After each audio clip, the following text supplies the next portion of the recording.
Hello, everyone. Welcome to The Final Assessment, a podcast about evil. I'm Jean. I'm Victoria. Today, Season 3, Episode 8, The Demon of Parenthood. Wow, what a weird one. Okay. David, open up. David is taking confession. It's LeConte.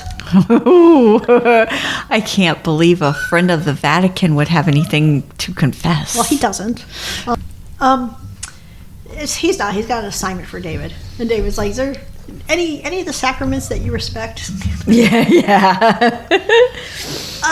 Okay, we're doing more cloak and dagger stuff. There's an emergency assessment. Right? That Monsignor's going to ask them to do. Right. And, okay. And he tells David, you will do it. You will do it. So the trick is that, okay, he's going to hear the words honky tonk. And he needs to count the 12th word after honky tonk and report it back to LeConte. If anything goes wrong or there's like an emergency situation and he needs to get a hold of LeConte, he's got this little, it's a phone number for like this dog rescue, and he's got to be like, my Shiba Inu is limping, I need to talk to Michael, right? That's the weirdest fucking sentence I've ever heard. This reminds me of, Fire Walk with Me, when they meet Lil at the airport and she does the dance. Yeah. This is this. That is this. What the fuck? My little Shibu dog, right? So my little dog is limping. My little Sammy dog with his overbite is staring at me. I see you, buddy. Okay. Kristen is at home. George is back. He's got Lexus, and they're both doing the flossy for VidTap. Which is hilarious. It's a dream, obviously. Yes. But she does call David over. She's like, I need some questions answered, sir. Yes. She wants to know if if the entire past 2 years has been by design. And it has for the part of like Leland and the church, but not by David. David did not know about any of this. This was not, because she wants to know if their relationship was by design. He's like, no, absolutely not. You're like, no. It's like everything for you with Lewan, yeah, that's been by design. And not his design. Not his design, but Lewan's design. Right. But, she does basically tell him, like, I mean, I thought you were different, but you're just like Andy and everybody else. You're just trash. You're just like everybody else. Which he takes that really hard. He takes it really hard, and he's like, I'm so sorry. I couldn't tell you. I couldn't tell anybody. Forgive me, please. Yeah, because she's like, everybody, all these mystery calls, and you leave me and Ben in the lurch. It's just to go with the secret society, And, yeah, so he tells her, I'll tell you everything. Yeah. And she's like, I feel fucked over. Well, she has been fucked over, but not by him, She's still calling around about her missing egg. And her lawyer, she is suing RSM. She's suing RSM, but they have gotten all this back and forth discovery process. I don't understand. You know what? I do. This might be the most realistic thing in the world. Her lawyer has been working on her case. All this stuff has happened. Motions have gone back and forth. They have progress. They know where their egg. They might know where the egg is. A lot is going on about her case. She never called Kristen. She waited for Kristen to call her and be like, "Hey, is anything happening with my egg?" "Oh yeah, girl. Look, this is what the fuck, lawyers." Yeah. She did. Because she called and she's like, "Oh, your egg was donated. I'll stay on it." Your egg was donated, yes, to a couple, which is just a wild sentence. Okay, this is good. What a fucking episode this is going to end up being. But anyway, and it's all mostly because of this egg situation. Yeah. So Kristen and Ben and the Monsignor. Okay, so they get called to an emergency assessment. Yeah, a haunted toy store. I can only imagine what a night in that store would be like. Like these, and they get in there. So these animals, like a bunch of stuffed animals, and they don't have the little button eyes. They have like these crazy eyes. Yep. And he picks up an 8-ball, and I used to love these things when I was a kid, and he turns it over and it said, "Help me, I'm in hell." Yes. Which is just a line from Hellraiser. But Okay, so anyway, they're talking to the clerk at the toy store, and he says something about the honky tonk next door. The 12th word after he says honky tonk is matters. So David goes and he gives them the matters, and there's some needlessly complicated code. This has got to be poking fun at like the Da Vinci Code and all this shit. Yeah. And Grace is alive, right? So, like, Grace is alive. That's the Yeah, upshot. that's what it comes to. It comes down to Grace is alive. Good. That's great news. Awesome. Okay. Ben is not satisfied with this creepy toy situation, so he's playing with a jack-in-the-box. He's all alone in his apartment playing with a jack-in-the-box. Grown-ass man. He's just going and going and going. This thing is not popping. I remember my jack-in-the-box when I was a kid. Like, yeah, like sometimes it would pop right up, but like sometimes you'd just be like, do. Yeah, but you know, it's got that click right before it pops up. Yeah. So. But this way, well, it ends up being just a clown. The jack-in-the-box is just a clown. The magic 8 ball is where the real magic is, because he. So he opens up this magic 8 ball. If you've ever cracked open a magic 8 ball on accident, it's just blue water. It's just. But that's not. This shit's goopy and red and gross. Yeah. And it's got a finger in it. One little finger. And the clown starts cackling. Yeah, the clown pops up and starts cackling then. Okay, so, all right. Don't know if this place is haunted, but it's definitely got body parts in it, so that's worth investigating, I guess. I think so. Kristen is in bed again. Please, every time they have a scene with her at night in the bedroom and something's happening, like something creepy, I'm like, please lighten up the walls in that bedroom. That is 90% of your problem. Your bedroom is a dungeon. Yeah. Oh my God. I mean, truly, it looks like a vampire's house from the 1800s. Yeah, I mean, whoever decided to paint those walls so dark, they just were not thinking. It's wallpaper, which is even stupider. Take it. It's probably got asbestos all over it. Take it down. Oh, yeah. Anyway. Okay. Anyway, somebody is sneaking around on the first floor. So she's going down there, checking it out. There's a baby carrier on the island in the kitchen. Yeah, she kind of turns and looks at it, and she's got this shocked look on it, and then the camera shows us what she sees. Because it's a demon baby. Yes, it is. With a binky. With a binky that it drops on the floor, and then she washes it because the demon baby does not want to have a binky that's been on the floor. But what's even more disgusting... She starts to nurse that fucking thing like the witch, man. Yeah, I was just like, ooh, no, please, let this be a nightmare. And it was. Oh, yeah. It definitely was. But she calls her lawyer again. Yes. The egg has been donated, fertilized, and implanted. In another woman. I mean, well, where else would it be? They're not going to... Dog, pig, horse, cow, I don't know. Yeah, this wild-ass show could be any one of those. Yeah. Leland. Oh, God.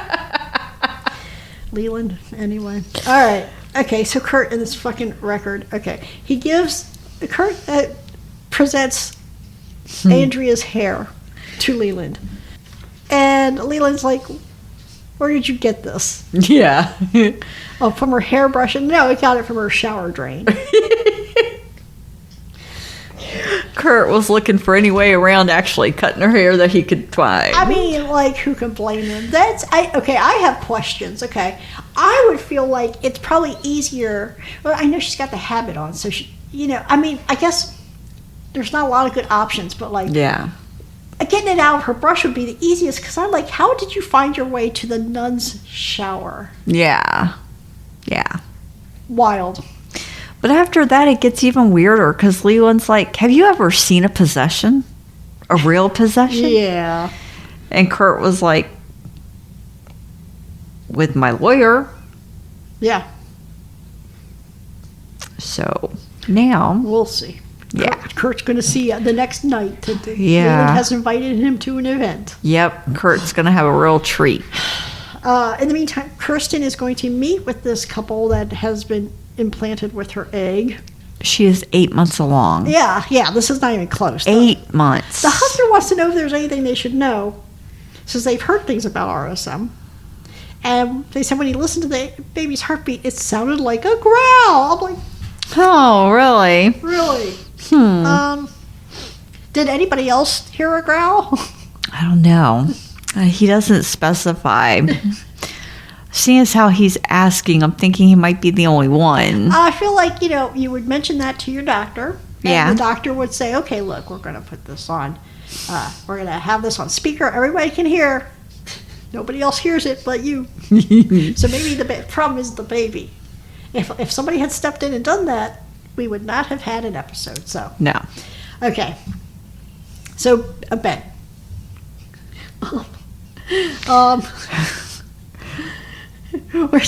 She's like get a load of the finger, right? Like, here's this finger.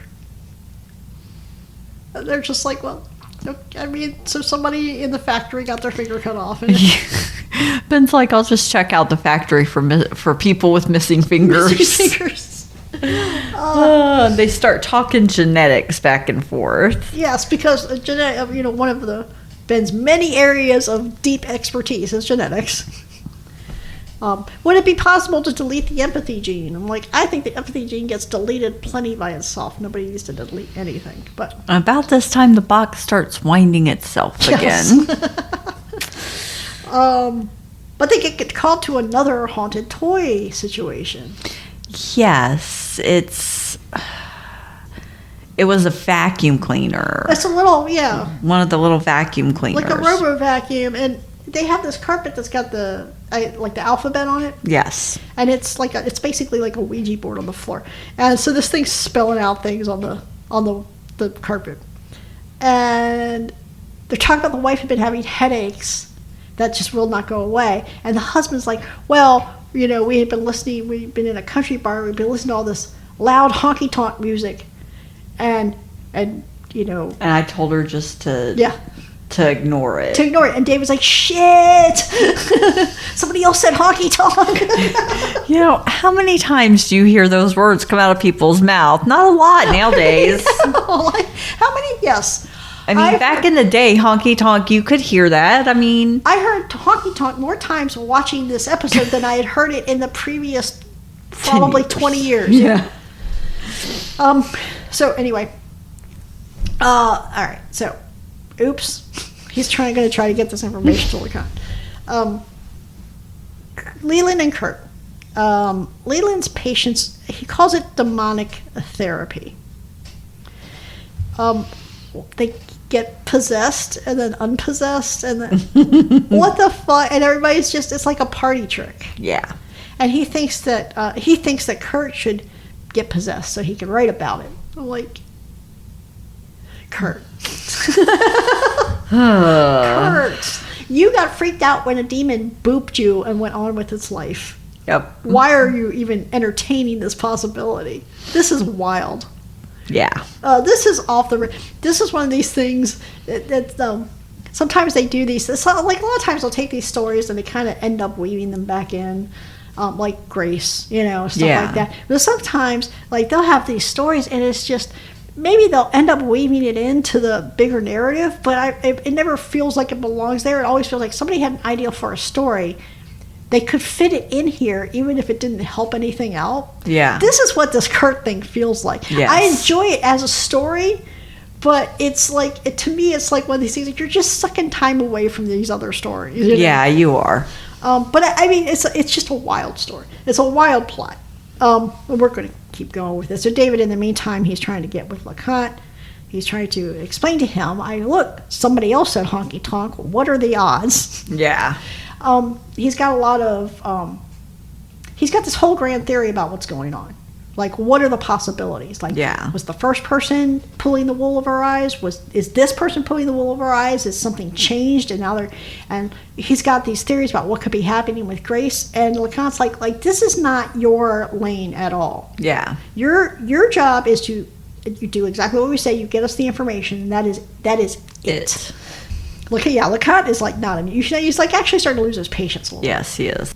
Okay, so Kristen's getting very close with this couple that has carrying around her egg, right? Yeah. She's helping them set up the nursery.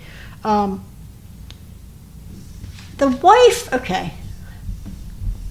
is having dreams about a fire. Yes. And it's interesting. She's talking about these dreams she's having. And Kristen shares with her that she had dreams like that. I'm When like, she was pregnant, too. with who? Lexus? Does she say it was? Does she say it? I don't remember if she said I think it. that's the implication. Yeah. And I'm like, okay, so you've had other children besides Lexus. If that's the only one you had the fire dream about, I mean, come on. Yeah. Connect these dots, Kristen. Like, Yeah. But whatever. I don't know. I don't think they actually come out and say it was just Lexus, but I feel like that's what you're supposed to That's get. the implication. Yeah. Logan, in the meantime, the husband, is not doing well. Like, he's clearly coming undone. He's in the back. They're inside with this nursery, and he's out back. He's got a garden. It's interesting because it looks like he's got like a section of the lawn that is completely fenced in where he grows these interesting flowers. Yes. But he's found out that like half of them are poisonous, so he's digging them all up. Yep. He's going wild with it. He's, you can read it in this instance for a minute. You can kind of read it as resentment about like, why do I have to dig up my yard? Yeah. Yeah, you do. But there's something unhinged about it. Which again, I think they had there's a lot of times where people will show and show, we would watch Dexter. Season 3 and season 4 of Dexter, when you realize Dexter's going to be a father, and there's like moments of resentment where he. Yes. So I think it's interesting to actually have like the idea of that, because people romanticize parenthood. Yes, they do. And I think it's unfair to parenthood, because I think parenthood's a great experience, but to pretend that these moments like never happen, especially with maybe somebody who was not expecting the pregnancy, or it seems to happen mostly with fathers. Yeah. But to pretend that these moments never happen, I think does a disservice. But this is this, you're reading this right now as he resents the kid because he's got to take up his flowers. Yes. Yes. So that's how we're gonna keep it. But it's this show, so it's something else than that. Cheryl, okay. This is what I'm saying about Cheryl. She brings Lexus to work. And at first you're like, this is not going to be good. This is not okay. Until we get to kind of see what happens. So she brings Lexus in, and she's going to bring her into the manager's office. And we give him the biscuits and we do this. Yes. And she's like, look, he looks a little weird and he kind of smells funny, but just don't be rude, right? And they get in there. She doesn't see the goat. Nope. She just sees him as like this normal guy that looks like Ted Danson, right? Yep. Cheryl seems relieved. Yes. Because we know if you see the goat, that means you're on the team. So Yes. I guess that means you've crossed the threshold over which you cannot step back. Yeah. So she's visibly relieved, I think. I read it as she was relieved that Alexis could not see him. I read it that way too. Okay. All right, so this will come back up. She will talk because Leland is with Kurt. Leland has given Kurt this possession prayer that Kurt's going to be working on. He is writing with a frenzy from Yes, he is going wild. I mean, like, it's way too fast. Like, it's comically fast, right? But meanwhile, Cheryl is telling Leland that, like, Lexus ain't it. Like, she doesn't see anything. He's like, she just needs time. She just needs time. But Cheryl's like, no, I don't think so. Yeah, I mean, this is what I'm saying. Like, I think, on this storyline and going into next season, it would have been helpful to have a longer view of Cheryl's character from the beginning. Yes. I feel like there's a lot of back and forth with her, a lot of ambiguity, and while I am a fan of ambiguity, I think when you get into this particular position with the storyline, it would have been better to have less confusion. Yes, I agree. Because this would be more powerful if you actually understood what was getting ready to happen. Yes. I think as it was, it seemed to kind of come out of nowhere. But anyway, because I've always maintained that all the terrible things Cheryl has done, she has always seemed to have a genuine affinity for her grandchildren. Yes. And Kristen in a different way. Yes. But then she makes odd decisions. But okay, anyway. Anyway, so David goes back to this house where the second person was talking about the honky tonk. He tells David they has to talk to Lau, not she. And David's like, okay, I don't know who any of these people are, but I will try. Yes. He goes to LeConte. There is this. We're going to see more of this kind of setting in the next season. There's this. It's basically a room where these people are sitting at this table. Obviously, this is a lot of. There's a lot of power and stuff being thrown around in this room. So there's men at this table. There's all these monitors and all these interactions happening. It's not very clear what is going on. But LeConte's like, he calls David into the room, and he's like, basically like, you just need to say your shit and go. Like, you can't, no pleasantries, but tell him what you got to tell him. And he does. He's like, listen, it's the talk to Lau, not she thing, And then they send David home. Yes. Okay, we're done. Goodbye. Okay, Kurt, still off the chain, writing his book. They put together, because due to mostly Ben's work with the finger in the magic 8-ball, we put together that the haunted toys, are actually a way to deliver messages from these forced labor camps. Yes. Which is incredibly... So this is a thing... It's not actually... I don't think people have done the haunted toys or their fingers, but this is a thing that people will find sometimes. You get... if you buy merchandise that has been produced in a place where things are not great or something, people will find weird shit in their stuff, and you realize what it is. Like, this was a message from somebody, but it's like, can't do anything. What can you do? Yeah. I mean, can't. All right, we're back with our fertilized couple. Yes. Logan calls Kristen. He's like, you need to come over. There is something wrong with her, but she will only talk to you. She's not talking to me. She gets there. Kristen gets there. It's one of those things where it's like, what's the timing on this? Yeah. I Yeah. have a few episodes. I think the end of the second season is one of my favorite endings. This is one of my favorite endings. Kristen goes over there, and also, I don't know if it's quite the end, but it's close enough to the end. It's like the second to last. Yeah. So she goes over there. She's calling out to them. She gets into the house. She's calling out to them. No answer. There's just this music box. She can hear this music box. Yes. From the nursery. But nobody's answering her. And next thing you know, you hear footsteps. And you look up, and there's Logan is coming down the stairs. Covered in blood. He's got his garden little hand trowel. Yep.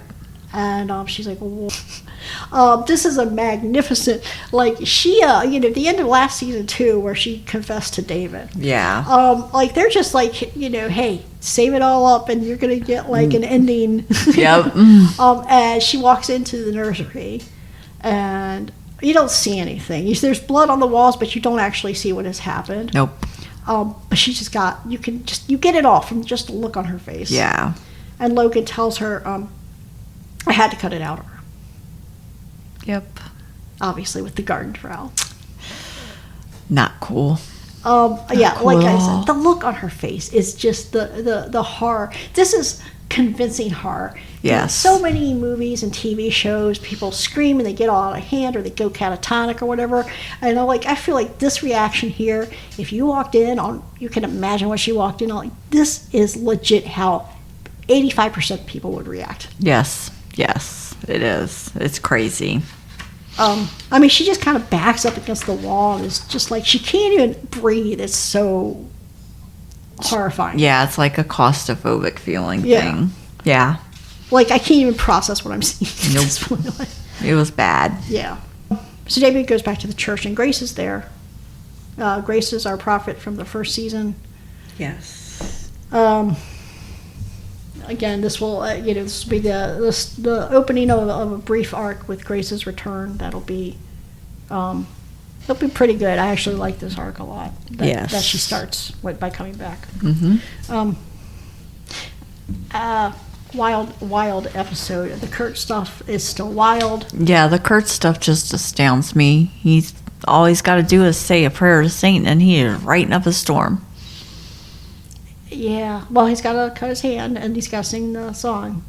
I know, and just why that song, I don't know. Yeah, and the carnival tent over it. Like, what moved him to buy that record player? That's crazy. You know, I feel stuff like that. This is a decision because stuff like that is always kind of vaguely unsettling just because it's kind of so... I mean, there's nothing... obviously, with the animation they have on it, with the person with the axe and stuff like that.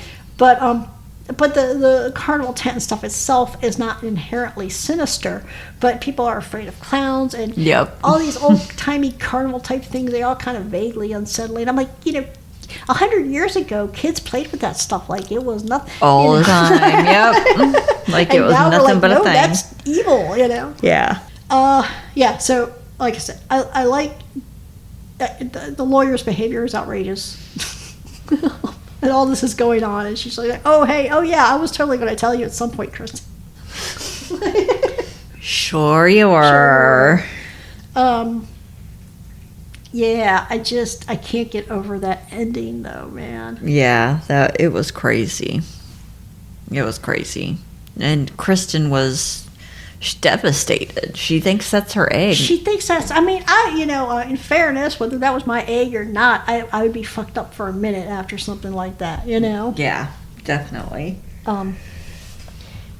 This Leland thing, or this thing with Lexus and Cheryl, I guess we're talking about the demon of parenthood, And this is grandparenthood, but